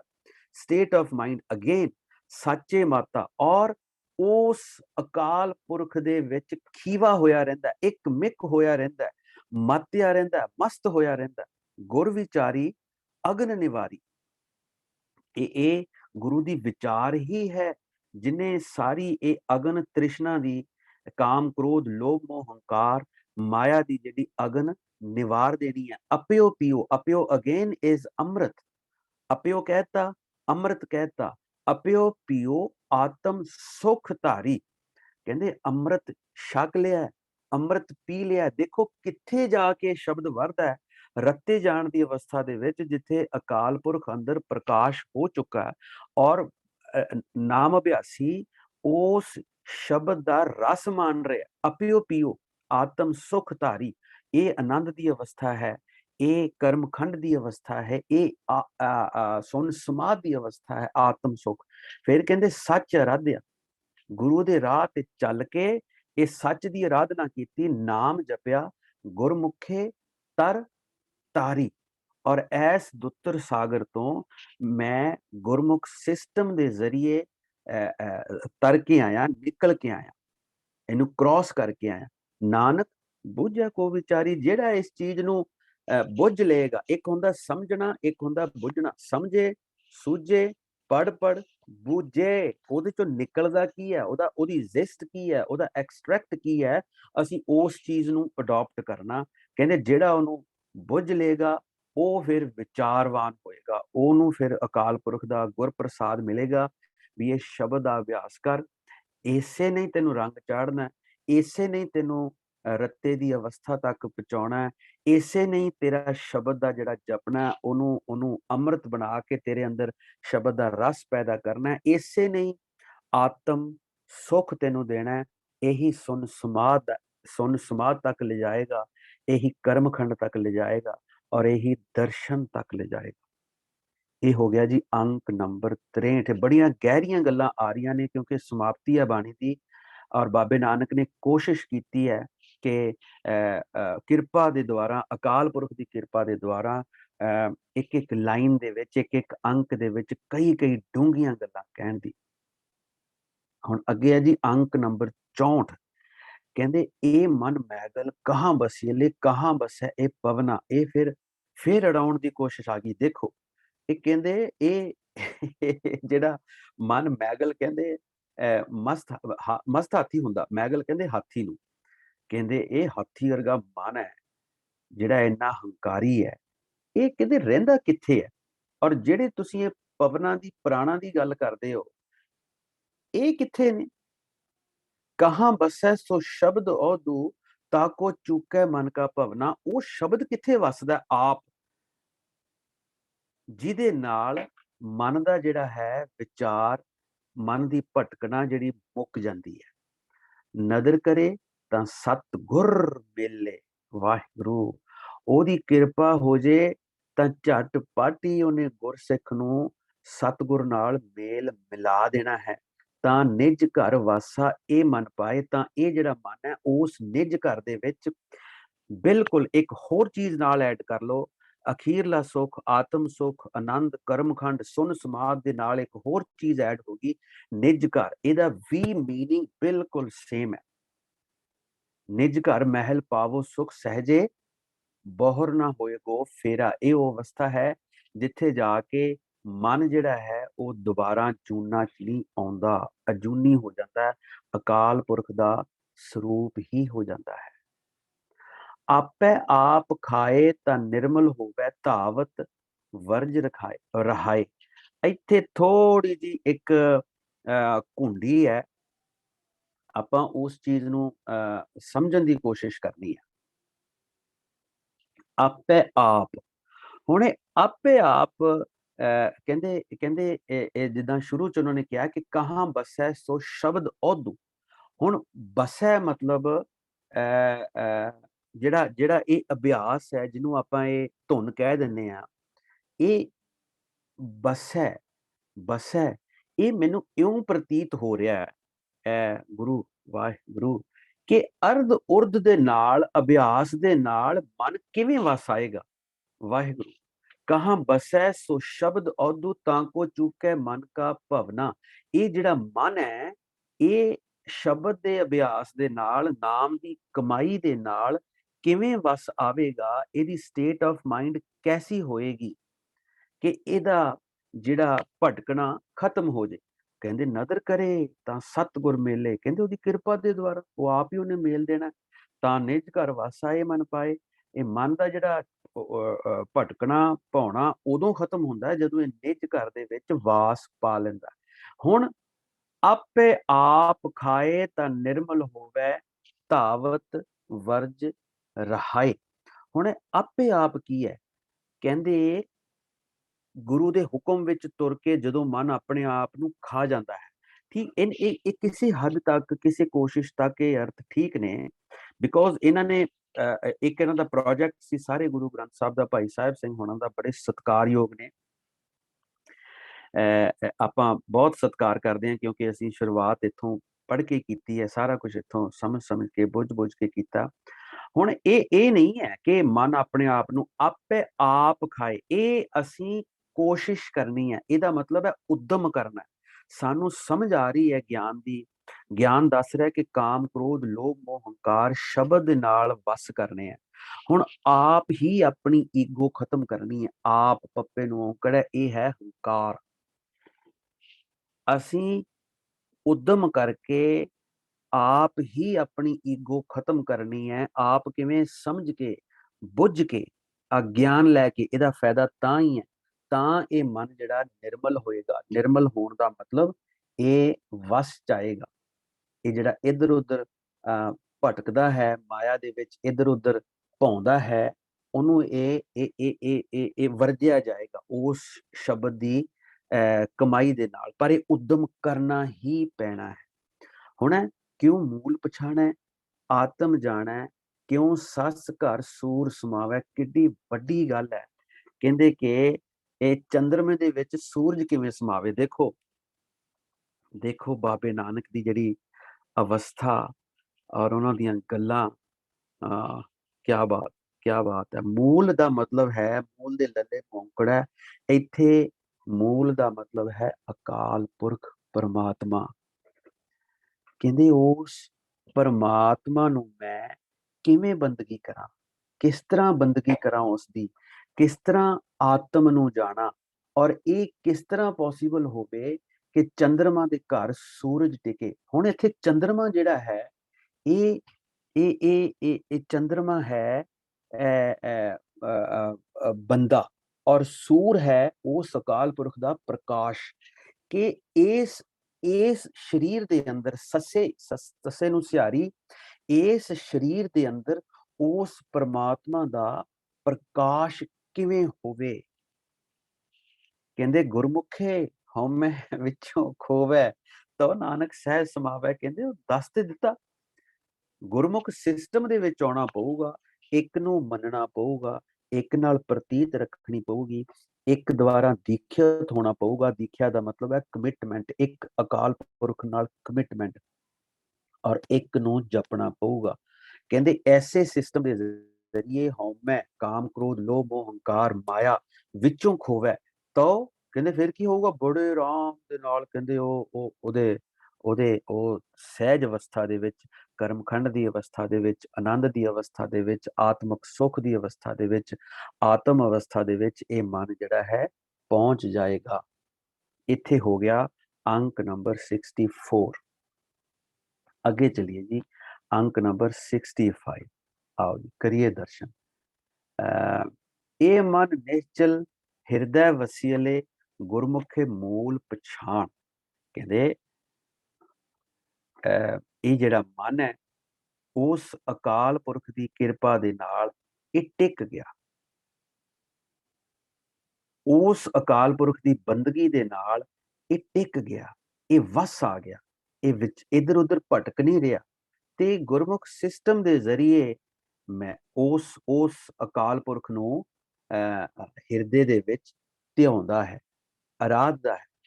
नाभ पवन घर आसन बैसे गुरमुख खोजत तत लहै। नाभ कमल की होया, किड्डी वड्डी गल है। नाभ कमल अज असीं क्लीयर करना है। लगातार जदों असीं बंदगी करांगे, गुरमुख सिस्टम दी 4 गल्लां ने, और इन्हां चारां नूं ध्यान च रखना है। ये बहुत वार असीं रिपीट कर दिता, तां ये मन टिकेगा। गुरमुख सिस्टम दे जरिए जदों असीं लगातार बंदगी करांगे, नाभ नाभ जोर दे नाल, सहज दे नाल अभ्यास करना, हवा नूं इस तरह अंदर खिंचना कि हवा जिहड़ी है नाभि तो थल्ले तक जाए। हुण नाम अभ्यास करदे ने असीं तकरीबन जिन्नी भी उम्र हो गई है हुण, मैक्सीमम अखंड कीर्तनी जथे दे विच असीं संगत कीती। मैक्सीमम बाहर भी गए इधर उधर हर थां ते गए हैं, लेकिन मैक्सीमम सानू जिहड़ा मौका मिलिया वो अखंड कीर्तनी जथे विच विचरन दा मौका मिलिया। ये शब्द की जे कमाई हैगी है ते इन्हां इन्हां इन्हां संगतां कोल हैगी है, इस जथे कोल हैगी है, पर सारियां कोल नहीं। खिमा करियो, सारियां कोल नहीं, बहुत बिरले ने जिहड़े इस चीज़ नूं इस चीज़ का ज्ञान रखते हैं और इस चीज़ की सोझी रखते हैं। एक एक शब्द बड़ी तेजी दे नाल जपना, वाहिगुरू वाहिगुरू वाहिगुरू वाहिगुरू वाहिगुरू। अच्छा, एक शब्द जिहड़ा बहुत जपना कल्ले बैठ के, गुरु गुरु गुरु। और एक शब्द जिहड़ा बाबा नानक स्ट्रैस दिंदा सहज दे नाल, बड़े विचार दे नाल ਉਹਨੂੰ ਫਿਰ ਉਹਨੂੰ ਕੰਨਾਂ ਨਾਲ ਸੁਣਨਾ ਵੀ ਹੈ, ਉਹਨੂੰ ਫਿਰ ਹਿਰਦੇ ਨੂੰ ਵੀ ਕਹਿਣਾ ਹੈ, ਹਿਰਦੇ ਨੂੰ ਵੀ ਜ਼ੋਰ ਪਾਉਣਾ ਹੈ, ਮਨ ਨੂੰ ਵੀ ਜ਼ੋਰ ਪਾਉਣਾ ਹੈ ਕਿ ਤੂੰ ਵੀ ਨਾਲ ਜਪ। ਸਰਵਣੀ ਸੁਣੀ ਹੈ, ਰਸਨਾ ਗਾਈ ਹੈ, ਹਿਰਦੈ ਧਿਆਈ ਹੈ ਸੋਈ। ਤਿੰਨੋਂ ਚੀਜ਼ਾਂ ਇਕੱਠੀਆਂ ਕਰਨੀਆਂ ਨੇ ਤਾਂ ਇਹ ਸ਼ਬਦ ਤੇ ਸੁਰਤ ਦਾ ਮੇਲ ਹੋਏਗਾ। ਹੁਣ ਨਾਭ ਪਵਨ ਕੀ ਹੈ? ਇਸ ਅਭਿਆਸ ਨੂੰ ਅਸੀਂ ਨਾਭੀ ਦੇ ਥੱਲੇ ਤੱਕ ਪਹੁੰਚਾਉਣਾ, ਜਿੱਥੋਂ ਸਾਡਾ ਜੀਵਨ ਜਿਹੜਾ ਇਹ ਨਾਭੀ ਤੋਂ ਹੀ ਸ਼ੁਰੂ ਹੁੰਦਾ, ਨਾਭੀ ਤੋਂ ਹੀ ਸਾਰੇ ਸਰੀਰ ਦੀ ਜਿਹੜੀ ਹੈ ਹੌਲੀ ਹੌਲੀ ਫੁਲਾਵਟ ਹੁੰਦੀ ਹੈ, ਕੁਦਰਤੀ ਹੈ। ਹੁਣ ਹੈ ਕਿ ਇੰਨੇ ਸਹਿਜ ਦੇ ਨਾਲ ਔਰ ਇੰਨਾ ਲੰਬਾ ਸਾਹ ਖਿੱਚ ਕੇ ਗੁਰੂ ਗੁਰੂ ਜਪੋ ਤਾਂ ਇੱਕੋ ਨਾਮਾ ਅਵਰ ਨਿਰਾਫਲ ਕਾਮਾਂ ਦੇ ਵਿੱਚ ਇਹ ਜ਼ਿਕਰ ਹੈ ਕਿ ਜਿਸ ਤਰ੍ਹਾਂ ਮੱਖਣ ਕੱਢਦੇ ਹਾਂ ਬਹੁਤ ਹੌਲੀ ਹੌਲੀ ਚਾਟੀ ਦੇ ਵਿੱਚ ਮਧਾਣੀ ਚੱਲਦੀ ਹੈ, ਉਸ ਤਰ੍ਹਾਂ ਹੀ ਅਸੀਂ ਨਾਮ ਅਭਿਆਸ ਕਰਨਾ ਹੈ। ਇਹ ਜਿਹੜੇ ਤਤ ਵਸਤੂ ਹੈ ਉਸੇ ਸ਼ਬਦ ਦੇ ਵਿੱਚ ਹਰ ਕਾ ਬਿਲੋਵਨਾ ਵੱਖਰਾ ਸ਼ਬਦ ਹੈ ਭਗਤ ਕਬੀਰ ਜੀ ਉਹਦਾ, ਹਰ ਕਾ ਬਿਲੋਵਨਾ ਬਿਲੋਵੋ ਮੇਰੇ ਭਾਈ ਸਹਿਜ ਬਿਲੋਵੋ ਜੈਸੇ ਤਤ ਨਾ ਜਾਈ। ਇਹ ਵੀ ਦੇਖਣਾ ਕਿ ਜਿਹੜਾ ਸ਼ਬਦ ਦਾ ਅਭਿਆਸ ਕੀਤਾ ਕਰਾਇਆ ਉਹੀ ਮਨਮੁਖ ਹਰ ਹਰ ਕਰ ਥਕੇ, ਕਿ ਸਾਡਾ ਜਿਹੜਾ ਸ਼ਬਦ ਦਾ ਅਭਿਆਸ ਹੈ, ਸ਼ਬਦ ਦੀ ਕਮਾਈ ਹੈ, ਭਗਤੀ ਸਾਡੀ ਜ਼ਾਇਆ ਨਾ ਚਲੀ ਜਾਏ, ਸਾਨੂੰ ਉਹਦਾ ਕੋਈ ਫਾਇਦਾ ਹੀ ਨਾ ਹੋ ਸਕੇ। ਇਹ ਇਸੇ ਕਰਕੇ ਬਾਣੀ, ਇੰਨੀ ਬਾਣੀ ਲਿਖੀ 1429 ਸਫੇ, ਐਵੇਂ ਨਹੀਂ ਤਿਆਰ ਹੋਏ ਨੂੰ 250 ਸਾਲ ਦਾ ਸਮਾਂ ਲੱਗਿਆ ਇਹ ਗਿਆਨ ਨੂੰ ਇੱਥੇ ਤੱਕ ਪਹੁੰਚਾਉਣ ਖਾਤਰ। ਔਰ ਇਹ ਕਮਾਈ ਤੁਸੀਂ ਦੇਖੋ ਉਹਨਾਂ ਦੀ ਕਿੰਨੀ ਮਿਹਨਤ ਕਰਕੇ ਕਮਾਈ, ਕਿਹੋ ਜਿਹੇ ਸਮੇਂ ਦੇ ਵਿੱਚ ਉਹਨਾਂ ਨੇ ਕਮਾਈ ਕੀਤੀ ਹੋਣੀ ਹੈ। ਕਹਿੰਦੇ ਉਸ ਤਰੀਕੇ ਦੇ ਨਾਲ ਜਿਹੜੀ ਪਵਨ ਹੈ ਉਹਨੂੰ ਪੂਰਾ ਖਿੱਚ ਕੇ ਅੰਦਰ ਲੈ ਕੇ ਜਾਣਾ। ਪਵਨ ਆਰੰਭ ਸਤਿਗੁਰ ਮਤ ਵੇਲਾ, ਸਾਡਾ ਆਰੰਭ ਹੀ ਇਹ ਹੈ ਕਿ ਅਸੀਂ ਹਵਾ ਜ਼ੋਰ ਨਾਲ ਖਿੱਚਣੀ ਹੈ ਤੇ ਛੱਡਣੀ ਹੈ, ਨੈਚੁਰਲ ਚੀਜ਼ ਹੈ। ਔਰ ਇਹ ਇਸ ਤਰੀਕੇ ਦੇ ਨਾਲ ਅਸੀਂ ਸਾਹ ਲੈਣਾ, ਲੰਬੇ ਲੰਬੇ ਸਾਹ ਜਿਹੜੇ ਹੈ ਮੈਡੀਕਲ ਸਾਇੰਸ ਵੀ ਮੰਨਦੀ ਹੈ ਵੀ ਜਿਹੜੇ ਲੰਬੇ ਸਾਹ ਨੇ ਉਹ ਲੈਣੇ ਚਾਹੀਦੇ, ਉਹਦੇ ਨਾਲ ਸਰੀਰ ਜਿਹੜਾ ਤੁਹਾਡਾ ਠੀਕ ਰਹੇਗਾ, ਫਿੱਟ ਰਹੇਗਾ। ਘਰ ਆਸਣ ਬੈਸੇ ਗੁਰਮੁਖ ਖੋਜਤ ਤਤ ਲਹਿ। ਹੁਣ ਨਿਰੰਤਰ ਜਿਹੜਾ ਅਭਿਆਸ ਹੈ ਔਰ ਦੂਸਰਾ ਉਹ ਅਭਿਆਸ ਬੜੇ ਸਹਿਜ ਦੇ ਵਿੱਚ ਕੀਤਾ ਜਾਂਦਾ ਹੈ, ਬੜੀ ਨਾਭ ਕਮਲ ਦੇ ਥੱਲੇ ਤੱਕ ਉਹਦਾ ਜਿਹੜਾ ਅਸਰ ਜਾਂਦਾ ਹੈ, ਇਹ ਸਰੀਰਕ ਫਿਟਨੈਸ ਵਾਸਤੇ ਹੈ। ਆਛੈ ਆਛੈ ਸੋ ਸ਼ਬਦ ਨਿਰੰਤਰ ਨਿਜ ਘਰ ਆਛੈ, ਤ੍ਰਿਭਵਨ ਜੋਤ ਸੋ ਸ਼ਬਦੇ ਲਹਿ। ਆਛੇ ਦਾ ਮਤਲਬ ਵਾਪਰਦਾ, ਤਿੰਨਾਂ ਭਵਨਾਂ ਵਿੱਚ ਵਰਤਣ ਵਾਲੀ ਜੋਤ। ਸੋ ਇਹ ਅਸੀਂ ਜਿਹੜਾ ਸ਼ਬਦ ਦਾ ਅਭਿਆਸ ਹੈ ਬੜੇ ਸਹਿਜ ਦੇ ਨਾਲ ਪਵਨ ਆਰੰਭ ਕਰਨਾ ਹੈ, ਪਵਨ ਨੂੰ ਅੰਦਰ ਖਿੱਚਣਾ ਹੈ ਤੇ ਛੱਡਣਾ ਹੈ। ਔਰ ਇਸ ਗੁਰਮੁਖ ਸਿਸਟਮ ਦੇ ਰਾਹੀਂ ਅਸੀਂ ਗਿਆਨ ਨੂੰ ਸਮਝ ਕੇ ਨਾਮ ਜਪ ਕੇ ਐਸ ਤਤ ਵਸਤੂ ਦੀ ਜਿਸ ਦੀ ਗੁਰਬਾਣੀ ਜ਼ੋਰ ਦਿੱਤੀ ਹੈ, ਸ਼ਬਦ ਦੀ ਗੱਲ ਹੈ, ਬਚਨ ਦੀ ਗੱਲ ਹੈ, ਸਤਿਗੁਰ ਦੀ ਗੱਲ ਹੈ, ਪ੍ਰਕਾਸ਼ ਦੀ ਗੱਲ ਹੈ, ਮੂਲ ਦੀ ਗੱਲ ਹੈ, ਅਕਾਲ ਪੁਰਖ ਪ੍ਰਮਾਤਮਾ ਦੀ ਗੱਲ ਹੈ, ਉਹ ਹੈ ਤਤ। ਤਤ ਹੁੰਦਾ ਐਕਸਟ੍ਰੈਕਟ, ਤਤ ਦੇ ਤੱਤੇ ਨੂੰ ਔਂਕੜ ਹੈ ਸਾਰਾ ਕੁਛ, ਐਵਰੀਥਿੰਗ ਅਬਾਊਟ ਐਵਰੀਥਿੰਗ। ਉਹ ਅਸੀਂ ਕਿੱਦਾਂ ਜਾਣੀਏ, ਉਹਦੀ ਅਸਲੀਅਤ ਦਾ ਸਾਨੂੰ ਕਿਵੇਂ ਪਤਾ ਚੱਲੇ? ਕਹਿੰਦੇ ਸੋ ਸ਼ਬਦ ਨਿਰੰਤਰੇ ਨਿਜ ਘਰ ਆਛੈ। ਆਛੈ ਉਹਨੂੰ ਆਛੇ ਦਾ ਮਤਲਬ ਹੁੰਦਾ ਹੈ ਵਾਪਰਦਾ ਹੈ। ਉਹ ਸ਼ਬਦ ਜੋ ਇੱਕ ਰਸ ਚੱਲੇ, ਮਨੁੱਖ ਉਸ ਸ਼ਬਦ ਦੇ ਰਾਹੀਂ ਉਸ ਵਿਆਪਕ ਪ੍ਰਭੂ ਦੀ ਜੋਤ ਨੂੰ ਲੱਭ ਲੈਂਦਾ ਹੈ। ਤ੍ਰਿਭਵਨ ਜਿਹੜੀ ਤਿੰਨਾਂ ਭਵਨਾਂ ਚ ਸਮਾਈ ਹੋਈ ਜੋਤ ਹੈ ਅਕਾਲ ਪੁਰਖ ਦੀ, ਉਹਦਾ ਵਰਤਾਰਾ ਹੈ, ਉਹਨੂੰ ਸ਼ਬਦ ਦੇ ਜ਼ਰੀਏ ਅਗਮ ਅਗੋਚਰ ਪਕੜਿਆ ਗੁਰ ਸ਼ਬਦੀ। ਖਾਵੈ ਦੁਖ ਭੂਖ ਸਾਚੇ ਕੀ, ਸਾਚੇ ਹੀ ਤ੍ਰਿਪਤਾਸ ਰਹਿ। ਜਿਉਂ-ਜਿਉਂ ਉਸ ਅਕਾਲ ਪੁਰਖ ਨੂੰ ਮਿਲਣ ਦੀ, ਉਸ ਨੂੰ ਪ੍ਰਾਪਤ ਕਰਨ ਦੀ ਜਿਹੜੀ ਭੁੱਖ ਹੈ ਵੱਧਦੀ ਹੈ, ਜਿਹੜਾ ਬੰਦਾ ਉਹ ਤਿਉਂ-ਤਿਉਂ ਆਪਣੇ ਜਿਹੜੇ ਦੁੱਖ ਨੇ ਉਹਨਾਂ ਨੂੰ ਖਤਮ ਕਰ ਲੈਂਦਾ। ਉਸ ਅਕਾਲ ਪੁਰਖ ਦੇ ਨਾਮ ਦੇ ਵਿੱਚ ਹੀ ਉਹ ਰੱਜਿਆ ਰਹਿੰਦਾ, ਤ੍ਰਿਪਤ ਰਹਿੰਦਾ। ਅਨਹਦ ਬਾਣੀ ਗੁਰਮੁਖੇ ਜਾਣੀ, ਬਿਰਲੋ ਕੋ ਅਰਥਾਵੈ। ਇਹ ਮਨ ਤਾਂ ਟਿਕੇਗਾ ਜਦੋਂ ਗੁਰਮੁਖ ਸਿਸਟਮ ਦੇ ਜ਼ਰੀਏ ਅਸੀਂ ਲਗਾਤਾਰ ਬੰਦਗੀ ਕਰਾਂਗੇ, ਨਿਰੰਤਰ ਅਭਿਆਸ ਕਰਾਂਗੇ। ਔਰ ਉਸ ਦੀ ਕਿਰਪਾ ਦੇ ਨਾਲ ਦੁੱਖ ਭੁੱਖ ਖਤਮ ਹੋਣਗੇ। ਉਸ ਦੀ ਕਿਰਪਾ ਦੇ ਨਾਲ ਹੀ ਤ੍ਰਿਪਤੀ ਹੋਣੀ ਹੈ, ਉਸ ਦੀ ਕਿਰਪਾ ਦੇ ਨਾਲ ਹੀ ਸੰਤੋਖ ਹੋਣਾ ਹੈ, ਉਸ ਦੀ ਕਿਰਪਾ ਦੇ ਨਾਲ ਹੀ ਜਿਹਨੂੰ ਆਪਾਂ ਲੇਮਨ ਲੈਂਗੁਏਜ ਚ ਕਹਿੰਦੇ ਆ ਵੀ ਠੰਡ ਪੈਣੀ ਹੈ। ਹੁਣ ਅਨਹਦ ਬਾਣੀ ਗੁਰਮੁਖੇ ਜਾਣੀ ਬਿਰਲੋ ਕੋ ਅਰਥਾਵੈ। ਇਸ ਗੱਲ ਨੂੰ ਜਿਹੜੀ ਬੜੀ ਸੌਖੀ ਹੈ, ਇੱਕੋ ਹੀ ਗੱਲ ਹੈ, ਦੂਜੀ ਹੈ ਹੀ ਨਹੀਂ, ਇੱਕੋ ਨਾਮ ਹੁਕਮ ਹੈ, ਦੂਸਰੀ ਗੱਲ ਹੀ ਨਹੀਂ ਕੋਈ ਹੈ। ਪਰ ਇੱਕ ਗੱਲ ਨੂੰ ਸਮਝਣ ਵਾਸਤੇ ਜਿਹੜਾ ਜਾਣਨਾ, ਇਹ ਵਿਰਲੇ ਕਿਸੇ ਨੇ ਇਸ ਅਵਸਥਾ ਦੀ ਪ੍ਰਾਪਤੀ ਕੀਤੀ ਹੈ, ਇਸ ਗਿਆਨ ਨਾਲ, ਇਸ ਅਕਾਲ ਪੁਰਖ ਦੀ ਜੋਤ ਦੇ ਨਾਲ, ਇਸ ਅਨਹਦ ਬਾਣੀ ਦੇ ਨਾਲ ਸਾਂਝ ਪਾਈ ਹੈ। ਜਿਹੜਾ ਅਸੀਂ ਪੜ੍ਹ ਰਹੇ ਹਾਂ, ਦੇਖੋ ਇਹ ਵੀ ਗਿਆਨ ਹੈ, ਇਹ ਵੀ ਗੁਰਬਾਣੀ ਹੈ, ਪਰ ਜਿੱਥੇ ਅਨਹਦ ਬਾਣੀ ਹੈ, ਇਹ ਸ਼ਬਦ ਦੀ ਧੁਨੀ ਹੈ ਜਿਹਦੀਆਂ ਕੋਈ ਹੱਦਾਂ ਨਹੀਂ। ਗੁਰਮੁਖ ਸਿਸਟਮ ਦੇ ਜ਼ਰੀਏ ਉਸਨੇ ਜਾਣੀ ਹੈ ਬਿਰਲੋ ਕੋ ਅਰਥਾਵੈ, ਉਸਨੇ ਇਹ ਬੁੱਝੀ ਹੈ। ਨਾਨਕ ਆਖੈ ਸੱਚ ਸੁਭਾਖੈ, ਸੱਚ ਰਪੈ ਰੰਗ ਕਬੂ ਨਾ ਜਾਵੈ। ਕਹਿੰਦੇ ਉਹੀ ਫਿਰ ਅਭਿਆਸੀ ਉਸ ਅਕਾਲ ਪੁਰਖ ਦੀ ਸਾਧਨਾ ਕਰਦਾ ਹੈ। ਸੁਭਾਖ ਹੈ, ਉਸ ਨੂੰ ਬੋਲਦਾ ਹੈ, ਬੋਲ ਹਰ ਨਾਮ ਸਫਲ ਸਾਕਰੀ। ਪ੍ਰਭ ਬਾਣੀ ਸ਼ਬਦ ਸੁਭਾਖਿਆ, ਇਹ ਇੰਨੀ ਉੱਚੀ ਸੁੱਚੀ ਬਾਣੀ ਹੈ। ਉਸ ਨੂੰ ਇਹ ਵੀ ਬਾਣੀ ਹੈ ਜਿਹੜਾ ਆਪਾਂ ਕਰਦੇ ਆ ਨਾ, ਵਾਹਿਗੁਰੂ ਵਾਹਿਗੁਰੂ ਵਾਹਿਗੁਰੂ, ਇਹ ਵੀ ਬਾਣੀ ਹੈ। ਅੰਮ੍ਰਿਤ ਬਾਣੀ ਹਰ ਹਰ ਤੇਰੀ, ਇਹ ਅੰਮ੍ਰਿਤ ਬਾਣੀ ਹੈ। ਬਾਕੀ ਇਹ ਗੁਰਬਾਣੀ ਹੈ, ਇਹ ਗਿਆਨ ਹੈ, ਇਹਨੂੰ ਅਸੀਂ ਸਮਝਣਾ ਬੁੱਝਣਾ। ਜਦੋਂ ਇਹਨੂੰ ਬੁੱਝਾਂਗੇ ਸਮਝਾਂਗੇ, ਇਹ ਸਾਨੂੰ ਇੱਕ ਅੱਖਰ ਦਾ ਜਾਪ ਹੀ ਦੱਸਦੀ ਹੈ, ਹੋਰ ਕੁਝ ਨਹੀਂ ਦੱਸਦੀ।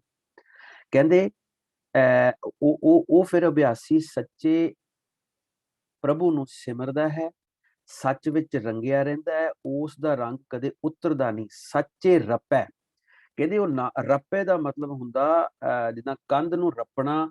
ਕੰਧ ਤੇ ਪਿੱਛੇ ਹੁੰਦਾ ਨਹੀਂ ਸੀ ਉਹ ਪਰਾਲੀ ਦਾ ਬੁਰਸ਼ ਜਿਹਾ ਬਣਾ ਕੇ ਕਲੀ ਕਰਦੇ ਹੁੰਦੇ ਸੀ ਪੁਰਾਣੇ ਦਿਨਾਂ ਦੇ, ਉਹਨੂੰ ਕਹਿੰਦੇ ਸੀ ਰੱਪਣਾ, ਵੀ ਇਹ ਕੰਧ ਰੱਪ ਦਿੱਤੀ ਹੈ, ਇਹ ਪੁਰਾਣੀ ਬੋਲੀ ਹੈ।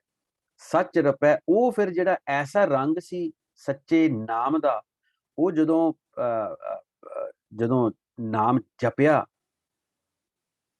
ਉਹ ਐਸਾ ਰਪਿਆ, ਐਸਾ ਰੰਗ ਚੜਾਇਆ ਕਿ ਉਹ ਕਾਮ ਕ੍ਰੋਧ ਮਾਇਆ ਹੰਕਾਰ ਸਭ ਇਧਰ ਉਧਰ, ਕੋਈ ਦਾਗ ਹੀ ਨਹੀਂ ਰਿਹਾ ਉਹਦੇ ਤੇ। ਐਸਾ ਉਹ ਅਕਾਲ ਪੁਰਖ ਦੇ ਨਾਮ ਦਾ ਰੰਗ ਉਸ ਅਭਿਆਸੀ ਤੇ ਚੜ ਗਿਆ। ਔਰ ਫਿਰ ਐਸਾ ਰੰਗ ਚੜਿਆ, ਰੰਗ ਦੇ ਗੱਗੇ ਨੂੰ ਔਂਕੜ ਆ ਗਿਆ। ਕਹਿੰਦੇ ਕਬਹੁ ਨਾ ਜਾਵੇ, ਉਹ ਫਿਰ ਕਦੇ ਖਤਮ ਨਹੀਂ ਹੁੰਦਾ, ਕਦੇ ਜਾਂਦਾ ਨਹੀਂ ਹੈ, ਕਦੇ ਉਹ ਜਿਹੜਾ ਫੇਡ ਨਹੀਂ ਹੁੰਦਾ।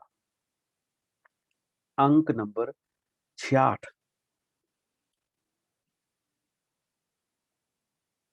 ਜਾਂ ਇਹ ਹਿਰਦਾ ਦੇ ਨਾ ਹੋਤੀ ਤੋ ਮਨ ਕੈਠੇ ਰਹਿਤਾ। ਦੇਖੋ ਫੇਰ ਕਹਿੰਦੇ ਉਹਨਾਂ ਨੇ ਕੁਐਸਚਨ ਕਰਤਾ, ਕਹਿੰਦੇ ਜੇ ਹਿਰਦਾ ਨਾ ਹੁੰਦਾ, ਇਹ ਬੋਡੀ ਨਾ ਹੁੰਦੀ, ਇਹ ਉਦੋਂ ਫਿਰ ਮਨ ਕਿੱਥੇ ਰਹਿੰਦਾ ਸੀ? ਕਹਿੰਦੇ ਨਾਭ ਕਮਲ ਅਸਥੰਭ ਨਾ ਹੋਤੋ ਤਾਂ ਪਵਨ ਕਵਨ ਘਰ ਸਹਿਤਾ। ਕਹਿੰਦੇ ਆ ਜਿਹੜਾ ਨਾਭ ਕਮਲ ਦੀ ਤੁਸੀਂ ਗੱਲ ਖਿੱਚ ਕਰਦੇ ਹੋ, ਵੀ ਸਾਹ ਨੂੰ ਅੰਦਰ ਜ਼ੋਰ ਨਾਲ ਖਿੱਚਣਾ, ਜ਼ੋਰ ਨਾਲ ਛੱਡਣਾ, ਪ੍ਰਾਣਾਂ ਦੀ ਗੱਲ ਤੁਸੀਂ ਕਰਦੇ ਹੋ, ਇਹ ਉਦੋਂ ਕਿੱਥੇ ਵਸਦੇ ਸੀ? ਜੇ ਕਹਿੰਦੇ ਪ੍ਰਾਣਾ ਚ ਅਕਾਲ, ਇੱਕ ਸ਼ਬਦ ਮੇਰੇ ਪ੍ਰਾਣ ਵਸਤ ਹੈ, ਜੇ ਪ੍ਰਾਣ ਹੀ ਨਹੀਂ ਹੁੰਦੇ ਸ਼ਬਦ ਕਿੱਥੇ ਰਹਿੰਦਾ ਸੀ? ਜਦੋਂ ਕੋਈ ਰੂਪ ਰੇਖ ਹੀ ਨਹੀਂ ਸੀ, ਉਦੋਂ ਸ਼ਬਦ ਕਿੱਥੇ ਸੀ? ਨਾਭ ਕਮਲ ਅਸਥੰਭ ਨਾ ਹੋਤੋ ਤਾਂ ਪਵਨ ਕਵਨ ਘਰ ਸਹਿਤਾ, ਉਹ ਉਦੋਂ ਕਿੱਥੇ ਵਸਦਾ ਸੀ? ਰੂਪ ਨਾ ਹੋਤੋ ਰੇਖ ਨਾ ਕਾਈ ਤਾਂ ਸ਼ਬਦ ਕਹਾਂ ਲਿਵ ਲਾਈ। ਜਦੋਂ ਮਾਂ ਦੀ ਰੱਤ ਪਿਤਾ ਦੇ ਬੀਜ ਤੋਂ ਬਣਿਆ ਇਹ ਸਰੀਰ ਨਹੀਂ ਸੀ, ਉਦੋਂ ਪ੍ਰਭੂ ਦਾ ਅੰਦਾਜ਼ਾ ਮੁੱਲ ਨਹੀਂ ਪੈ ਸਕਦਾ ਸੀ। ਉਸ ਚ ਕਿਵੇਂ ਇਹ ਮਨ ਜਿਹੜਾ ਸੀ ਲਿਵ ਲਾਉਂਦਾ ਸੀ। ਜਦੋਂ ਕਹਿਣ ਦਾ ਭਾਵ ਹੈ ਕਿ ਤੁਸੀਂ ਕਹਿ ਰਹੇ ਹੋ ਕਿ ਸ਼ਬਦ ਪਹਿਲਾਂ ਵੀ ਸੀ, ਆਦ ਸੱਚ ਜੁਗਾਦ ਸੱਚ ਹੈ ਵੀ ਸੱਚ, ਪਰ ਜਦੋਂ ਕੁਛ ਨਹੀਂ ਸੀ ਉਦੋਂ ਇਹ ਸ਼ਬਦ ਕਿੱਥੇ ਸੀ? ਰਕਤ ਬਿੰਦ ਕੀ ਮੜੀ ਨਾ ਹੋਤੀ ਮਿਤ ਕੀਮਤ ਨਹੀਂ ਪਾਈ। ਜਿਸ ਪ੍ਰਭੂ ਦਾ ਕੋਈ ਸਾਨੂੰ ਰੰਗ ਰਖ ਕੋਈ ਭੇਖ ਦਿਸਦਾ ਹੀ ਨਹੀਂ, ਉਹਦੀ ਇਹ ਕੀਮਤ ਕਿਵੇਂ ਸਮਝੀ ਜਾ ਸਕਦੀ ਹੈ? ਰਕਤ ਬਿੰਦ ਕੀ ਮੜੀ ਨਾ ਹੋਤੀ, ਜੇ ਇਹ ਸਰੀਰ ਨਾ ਹੁੰਦਾ, ਮਿਤ ਕੀਮਤ ਨਹੀਂ ਪਾਈ, ਵਰਨ ਭੇਖ ਅਸਰੂਪ ਨਾ ਜਾਪੀ, ਕਿਉਂ ਕਰ ਜਾਪਸ ਸਾਚਾ, ਨਾਨਕ ਨਾਮ ਰਤੇ ਬੈਰਾਗੀ, ਇਬ ਤਬ ਸਾਚੋ ਸਾਚਾ।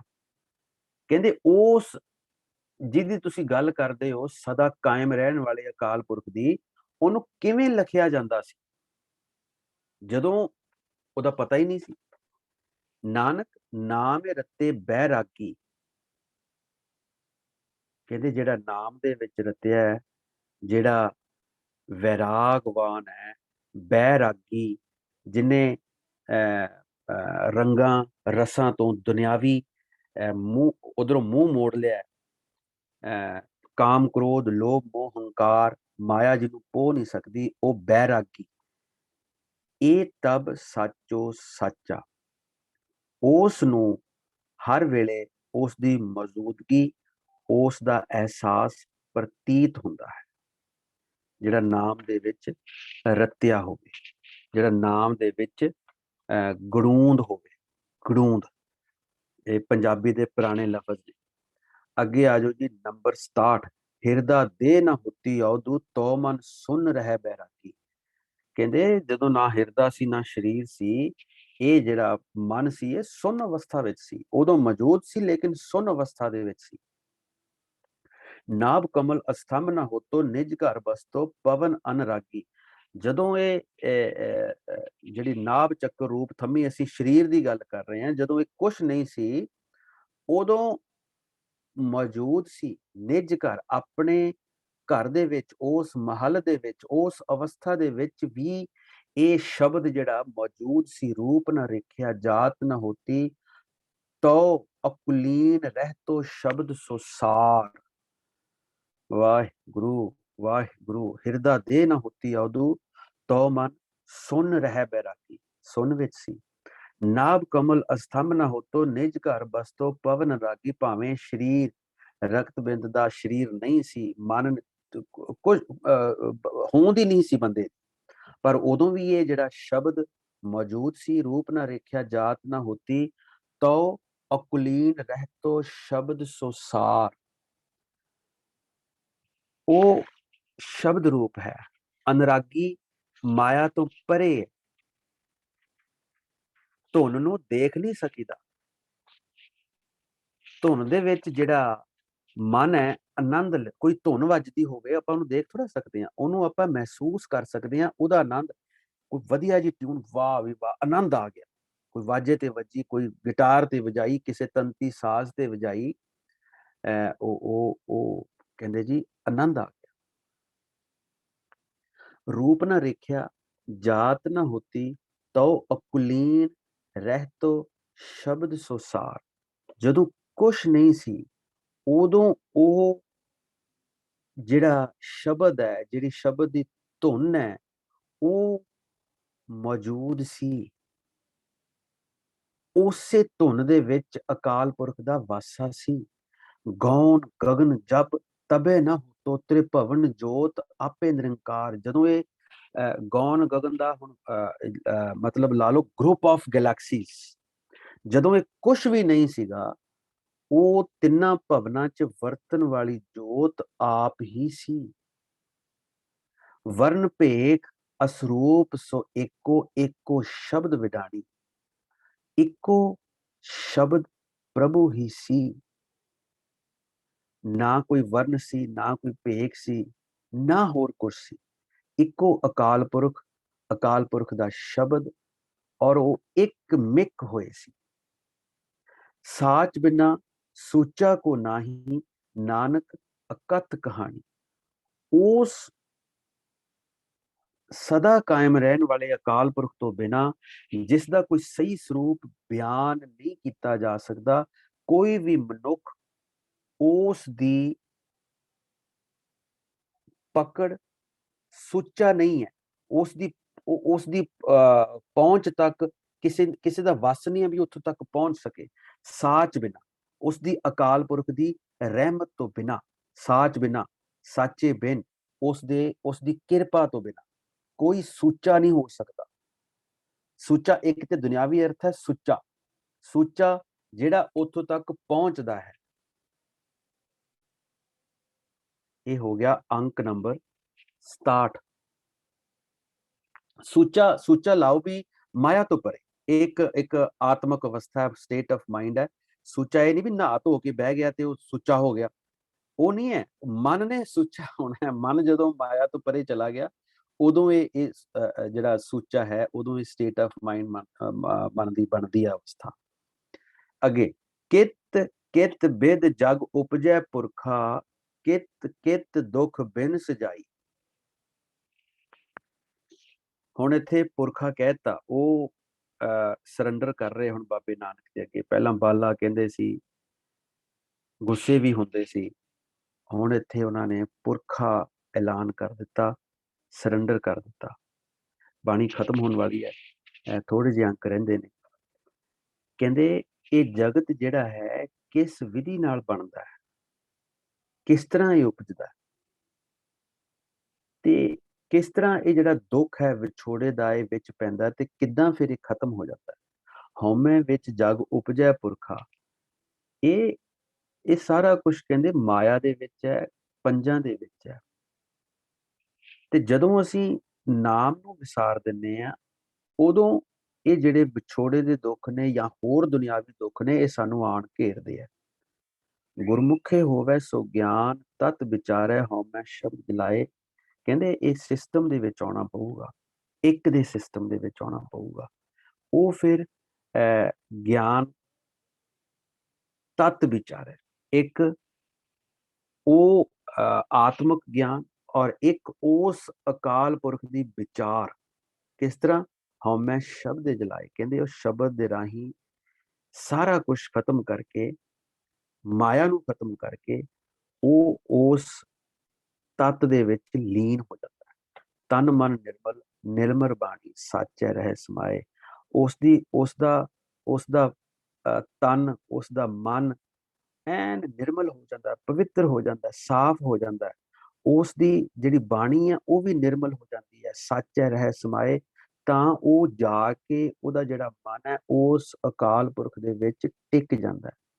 ਨਾਮੇ ਨਾਮ ਰਹਿ ਬੈਰਾਗੀ, ਸਾਚ ਰੱਖਿਆ ਉਰ ਧਾਰੈ। ਬਸ ਉਹ ਫਿਰ ਜਿਹੜਾ ਅਭਿਆਸੀ ਹੈ ਉਹ ਖੀਵਾ ਹੋ ਕੇ ਨਿਰੋਲ ਨਾਮ ਦੇ ਵਿੱਚ ਜੁੜਿਆ ਰਹਿੰਦਾ। ਨਾਨਕ ਬਿਨ ਨਾਮੈ ਜੋਗ ਕਦੇ ਨਾ ਹੋਵੇ, ਦੇਖੋ ਹਿਰਦੈ ਵਿਚਾਰੇ। ਆ ਜਿਹੜਾ ਜੋਗ ਤੁਸੀਂ ਆਸਣ ਸਿੱਧ 84 ਜਿਹੜੇ ਕਰਦੇ ਫਿਰਦੇ ਹੋ, ਘਰੋਂ ਛੱਡ ਕੇ ਆਏ ਹੋ ਆਪਣੇ ਪਰਿਵਾਰ, ਇਹ ਕਹਿੰਦੇ ਨਾਮ ਤੋਂ ਬਿਨਾਂ ਜੋਗ ਇੰਪੋਸੀਬਲ ਹੈ, ਇਹ ਸੰਭਵ ਹੀ ਨਹੀਂ ਹੈ।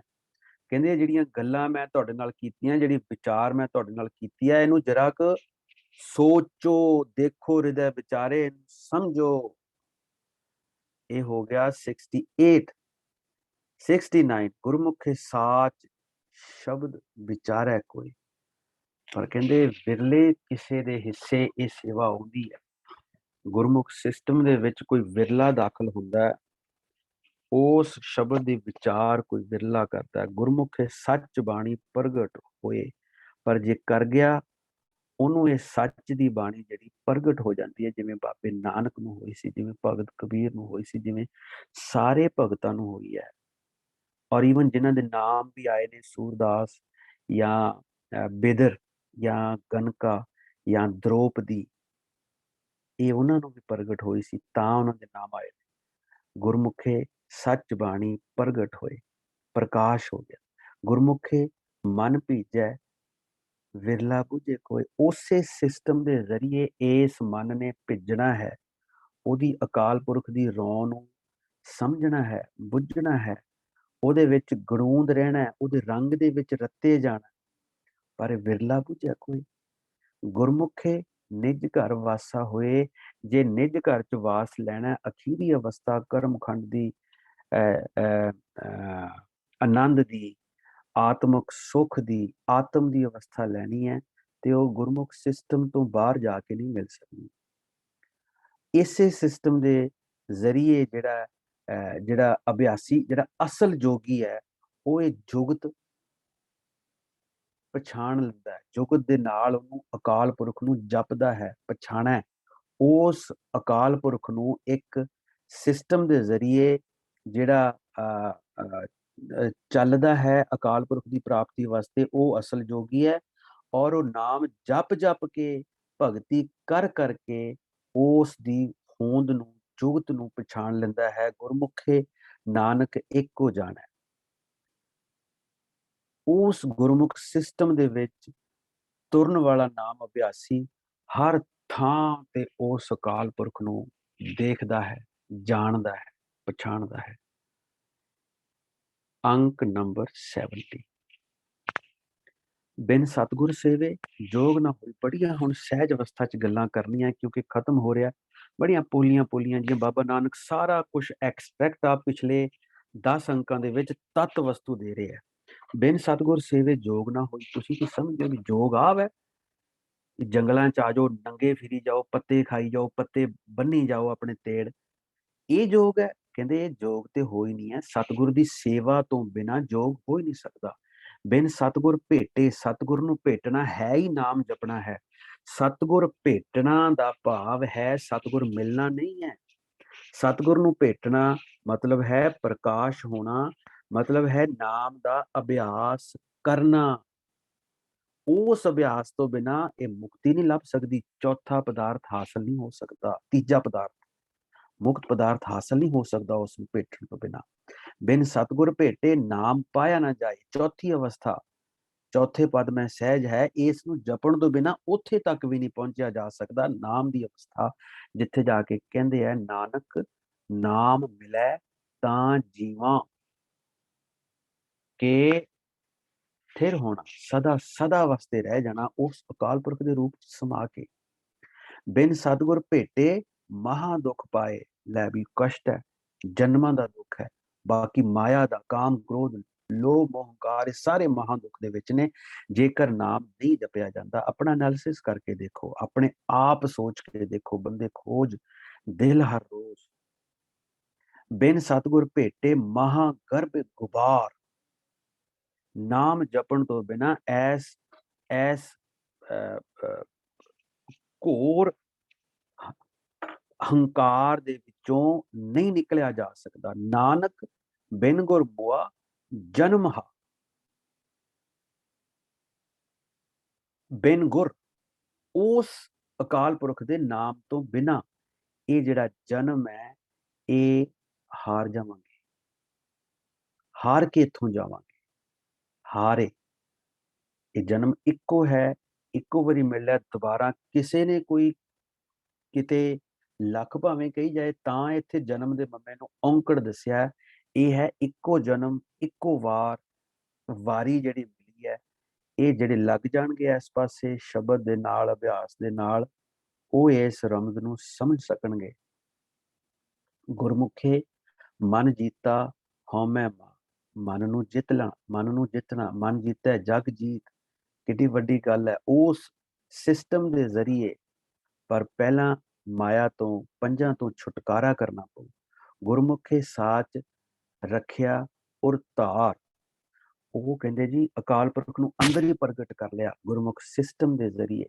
ਗੁਰਮੁਖੇ ਜਗ ਜੀਤਾ ਜਮ ਕਾਲ ਮਾਰ ਵਿਦਾਰ।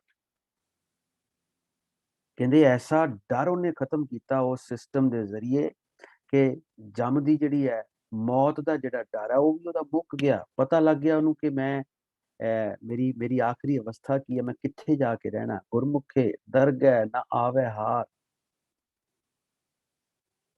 ਉਹ ਸਿਸਟਮ ਦੇ ਜ਼ਰੀਏ ਜੇਕਰ ਤੁਸੀਂ ਚਾਹੁੰਦੇ ਹੋ ਕਿ ਇਹ ਬਾਜ਼ੀ ਨਾ ਹਾਰੀਏ, ਜਿਹੜਾ ਜਨਮ ਸਾਨੂੰ ਭਈ ਪ੍ਰਾਪਤ ਮਾਨੁਖ ਦੇ ਹੁਰੀਆ ਗੋਬਿੰਦ ਮਿਲਣ ਕੀ ਇਹ ਤੇਰੀ ਬਰੀਆ, ਜੇ ਇਹ ਵਾਰੀ ਸਾਡੀ ਨਾ ਮਿਸ ਹੋਵੇ, ਨਾ ਅਸੀਂ ਹਾਰੀਏ, ਤੇ ਇਹ ਸਿਸਟਮ ਨੂੰ ਅਪਣਾਉਣਾ ਪਏਗਾ, ਗੁਰਮੁਖ ਸਿਸਟਮ ਨੂੰ ਅਪਣਾਉਣਾ ਪਏਗਾ।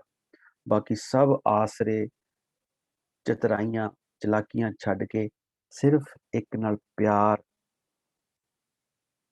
ਇੱਕ ਦਾ ਜਪ, ਇੱਕ ਦੁਆਰਾ ਦੀਖਿਅਤ, ਇੱਕ ਤੇ ਭਰੋਸਾ, ਇਹ ਚੀਜ਼ਾਂ ਅਪਣਾਉਣੀਆਂ ਪੈਣਗੀਆਂ। ਇਹਨੂੰ ਕਹਿੰਦੇ ਗੁਰਮੁਖ ਸਿਸਟਮ। ਨਾਨਕ ਗੁਰਮੁਖੇ ਸ਼ਬਦ ਪਛਾਣੈ। ਇਸੇ ਸਿਸਟਮ ਦੇ ਜ਼ਰੀਏ ਅਸੀਂ ਸ਼ਬਦ ਨੂੰ ਜਪਦੇ ਹਾਂ ਔਰ ਉਸ ਅਕਾਲ ਪੁਰਖ ਨੂੰ ਸਮਝ ਲੈਂਦੇ ਹਾਂ, ਉਹਨੂੰ ਪਛਾਣ ਲੈਂਦੇ ਹਾਂ। ਭਗਤੀ ਦੇ ਨਾਲ ਪਛਾਤਾ ਪਛਾਣਾ ਹੈ ਸ਼ਬਦ ਦੇ ਜ਼ਰੀਏ। 72 ਸ਼ਬਦ ਹੈ ਕਾ ਨਬੇੜਾ ਸੁਣ ਤੂੰ ਉਦੋਂ, ਕਹਿੰਦੇ ਜੋਗੀ ਗੱਲ ਸੁਣ। ਇਹ ਸ਼ਬਦ ਤੇ ਆ ਕੇ ਹੀ ਗੱਲ ਨਿਬੜਨੀ ਹੈ। ਇਹੀ ਸਾਰਾ ਕੁਛ ਹੈ, ਇਹੀ ਆਦ ਹੈ, ਇਹੀ ਅੰਤ ਹੈ।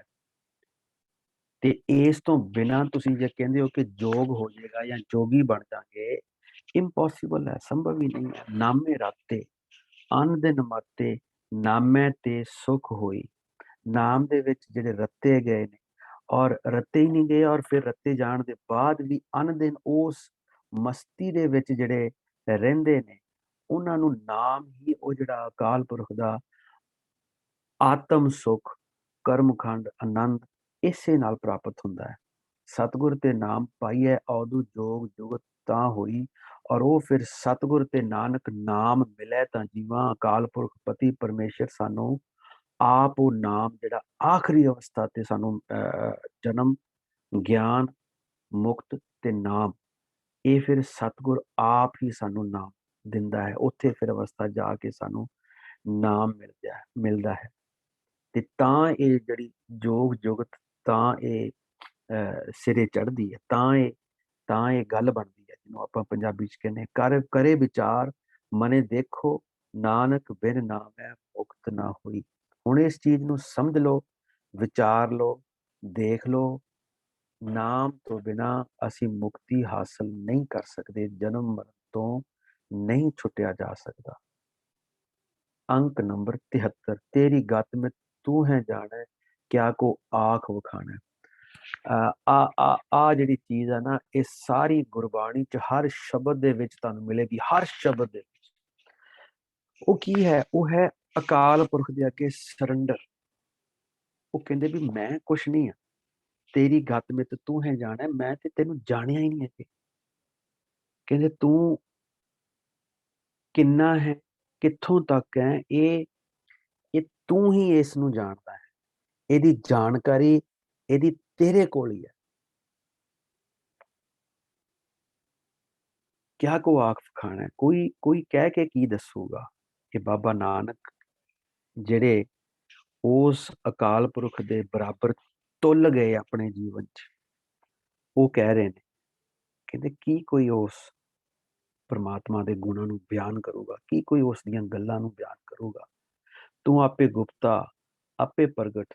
ਜੇ ਗੁਪਤ ਹੈ ਲੁਕਿਆ ਹੋਇਆ ਉਹ ਵੀ ਤੂੰ ਹੈ, ਜੇ ਪ੍ਰਗਟ ਹੈ ਤੇ ਉਹ ਵੀ ਤੂੰ ਹੈ। ਆਪੇ ਸਭ ਰੰਗ ਮਾਣੇ, ਤੂੰ ਆਪ ਹੀ ਸਾਰੇ ਰੰਗਾਂ ਦੇ ਵਿੱਚ ਵਿਚਰ ਰਿਹਾ। ਸਾਧਕ ਸਿੱਧ ਗੁਰੂ ਬਹੁਤ ਚੇਲੇ, ਖੋਜਤ ਫਿਰੇ ਫਰਮਾਣੇ। ਸਾਧਕ ਸਾਧਨਾ ਕਰਨ ਵਾਲੇ, ਸਿੱਧ ਜਿਹੜੇ ਸਾਧਨਾ ਕਰ ਚੁੱਕੇ ਨੇ, ਜਿਹੜੇ ਪੁੱਗੇ ਹੋਏ ਜੋਗੀ ਨੇ। ਦੇਖੋ, ਸਾਧਨ ਕਰਨ ਵਾਲੇ ਤੇ ਸਾਧਨਾ ਵਿੱਚ ਪੁੱਗੇ ਹੋਏ, ਜਿਹੜੇ ਸਾਧਨਾ ਕਰ ਚੁੱਕੇ ਨੇ, ਜਿਹੜੇ ਉਸ ਰਾਹ ਤੇ ਚੱਲ ਰਹੇ ਨੇ। ਗੁਰੂ ਤੇ ਉਹਨਾਂ ਦੇ ਕਈ ਚੇਲੇ ਤੇਰੇ ਹੁਕਮ ਵਿੱਚ ਤੈਨੂੰ ਖੋਜਦੇ ਫਿਰਦੇ ਨੇ। ਉਹਨਾਂ ਦੇ ਚੇਲਿਆਂ ਦੇ ਗੁਰੂ ਔਰ ਚੇਲੇ ਆ, ਉਹ ਤੈਨੂੰ ਲੱਭਦੇ ਫਿਰਦੇ। ਮੰਗੇ ਨਾਮ ਪਾਏ ਇਹ ਭਿੱਖਿਆ, ਤੇਰੇ ਦਰਸ਼ਨ ਕੋ ਕੁਰਬਾਨੇ। ਉਹ ਤੇਥੋਂ ਤੇਰਾ ਨਾਮ ਮੰਗ ਰਹੇ ਨੇ, ਤੇਥੋਂ ਭਿੱਖਿਆ ਲੈ ਕੇ ਤੇਰੇ ਦੀਦਾਰ ਲੋਚ ਰਹੇ ਨੇ। ਅਬਨਾਸੀ ਪ੍ਰਭ ਖੇਲ ਰਚਾਇਆ, ਗੁਰਮੁਖੇ ਸੋਝੀ ਹੋਈ। ਇਹ ਉਸ ਅਬਨਾਸੀ ਅਕਾਲ ਪੁਰਖ ਨੇ ਆਪ ਹੀ ਇਹ ਸਾਰਾ ਖੇਲ ਰਚਿਆ ਹੈ। ਮਾਇਆ ਵੀ ਉਹਦੀ ਉਪਾਈ ਹੈ, ਜੀ ਵੀ ਉਹਦਾ ਉਪਾਇਆ, ਔਰ ਜੀ ਨੂੰ ਮਾਇਆ ਦੇ ਵਿੱਚ ਵੀ ਉਹਨੇ ਹੀ ਭੁਆਂਟਣੀਆਂ ਦਿੱਤੀਆਂ ਨੇ। ਪਰ ਇਹ ਇਹਦਾ ਰਸਤਾ ਵੀ ਹੈ, ਗੁਰਮੁਖੇ ਸੋਝੀ ਹੋਈ। ਗੁਰਮੁਖ ਸਿਸਟਮ ਦੇ ਵਿੱਚ ਆ ਕੇ ਸਾਨੂੰ ਇਹ ਚੀਜ਼ਾਂ ਦਾ ਜਿਹੜਾ ਗਿਆਨ ਹੈ, ਸੋਝੀ ਹੈ, ਹੋ ਜਾਂਦੀ ਹੈ। ਨਾਨਕ ਸਭ ਜੁਗ ਆਪੇ ਵਰਤੈ, ਦੂਜਾ ਅਵਰ ਨਾ ਕੋਈ। ਸਾਰੇ ਯੁੱਗਾਂ ਵਿੱਚ ਉਹ ਅਕਾਲ ਪੁਰਖ ਆਪ ਮੌਜੂਦ ਹੈ। ਉਸ ਤੋਂ ਬਿਨਾਂ ਉਸ ਵਰਗਾ ਹੋਰ ਕੋਈ ਵੀ ਨਹੀਂ ਹੈ। ਵਾਹਿਗੁਰੂ ਜੀ ਕਾ ਖਾਲਸਾ, ਵਾਹਿਗੁਰੂ ਜੀ ਕੀ ਫਤਿਹ।